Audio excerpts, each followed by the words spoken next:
നമ്മുടെ നെയിം മീറ്റിംഗിൻ്റെ തകർത്ത് തിമിർത്തുകൊണ്ടിരിക്കുകയാണ്. അപ്പോൾ ഇന്നത്തെ പേര് ഞാൻ സെലക്ട് ചെയ്തിട്ടുണ്ട്. അപ്പോൾ ഇന്നത്തെ നെയിം എന്ന് പറയുന്നത് അഹ്സാൻ എന്നാണ്. കുറച്ച് വെറൈറ്റി നെയിമായിരുന്നു കേട്ടോ. ഇസ്മയിൽ മുസ്തഫ എന്ന് പറഞ്ഞൊരു ഐഡിയ ആയിരുന്നു കേട്ടോ. അപ്പോൾ നിങ്ങളിത് കാണുകയാണെങ്കിൽ ഒന്ന് കമൻറ്റ് ചെയ്യണേ. അപ്പോൾ ഇതിന് എന്തൊക്കെ കഴിച്ചെന്ന് നോക്കിയാലോ. ഫസ്റ്റ് ലെറ്റർ എ ആണ് കേട്ടോ. അപ്പോൾ എക്ക് ഞാൻ കഴിച്ചിട്ടുണ്ടെന്ന് അവിലായിരുന്നു. എച്ചിന് കഴിക്കാൻ നമ്മുടെ ഹൽവ മാത്രമേ ഉണ്ടായിരുന്നുള്ളൂ. അപ്പോൾ ഞാൻ അതാണ് എടുത്തിട്ടുള്ളത്. പിന്നെ അടുത്ത ലെറ്റർ എന്ന് പറയുന്നത് എസ് ആണ്. എസ്സിന് പ്രത്യേകിച്ച് വേറെ ഒന്നും ഇല്ലാത്തതുകൊണ്ട് ഞാൻ സോൾട്ടാണ് എടുത്തിരിക്കുന്നത് കേട്ടോ. കഴിഞ്ഞ വീഡിയോയിൽ തന്നെ കുറച്ച് ഉപ്പുമായിരുന്നതിൻ്റെ ഹാങ് ഓവർ എനിക്ക് ഇനിയും മാറിയിട്ടില്ല. എങ്കിലും വേറെ വഴിയില്ലല്ലോ. അപ്പോൾ ഞാൻ നിങ്ങളെയൊക്കെ ആലോചിച്ച് കഴിക്കുന്നുണ്ട്. എനിക്കാണെങ്കിലും കറിയിൽ തന്നെ കുറച്ച് ഉപ്പ് കൂടി കഴിക്കാൻ ഭയങ്കര ബുദ്ധിമുട്ടാണ്. അപ്പോൾ അടുത്ത ലെറ്റർ എന്ന് പറയുന്നത് എ ആണ്. വേറൊന്നും വിചാരിക്കരുത് ഗൈസ്. കാരണം വീട്ടിൽ ആപ്പിൾ കഴിയുന്നവരെ ഞാൻ എക്ക് ആപ്പിൾ മാത്രമേ ചൂസ് ചെയ്യുള്ളൂ. ഇല്ല കേട്ടോ, ഞാൻ ചുമ്മാ പറഞ്ഞു. വെറൈറ്റി ആയിട്ട് എന്തെങ്കിലും കാണുകയാണെങ്കിൽ ഞാൻ നോക്കാം. പിന്നെ അത് വേറൊരു ദുരന്തം. അടുത്തതാണ് നാരങ്ങ എന്ന് പറയുന്നത്. N for നാരങ്ങ.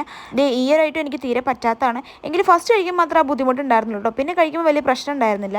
ഇനി അടുത്ത വട്ടം കുറച്ച് മിറാക്കിൾ ഫ്രൂട്ട് കിട്ടുകയാണെങ്കിൽ ഞാൻ അത് കൂളായി കഴിച്ച് കാണിച്ചു തരാം ഗൈസ്. ഇത് കഴിച്ചുകൊണ്ടിരിക്കുമ്പോൾ ഞാൻ എന്തായാലും വിചാരിച്ചതെന്ന് അറിയോ, ഇനി അടുത്ത വട്ടം എന്നെ വരുമ്പോൾ ഞാൻ ഒരിക്കലും നാരങ്ങ ചൂസ് ചെയ്യില്ലാന്ന്. അപ്പോൾ നിങ്ങളുടെ വെറൈറ്റി നെയിംസ് ഒക്കെ വേഗം കമൻറ്റ് ചെയ്തോളൂ. അടുത്ത വീഡിയോ കാണാം.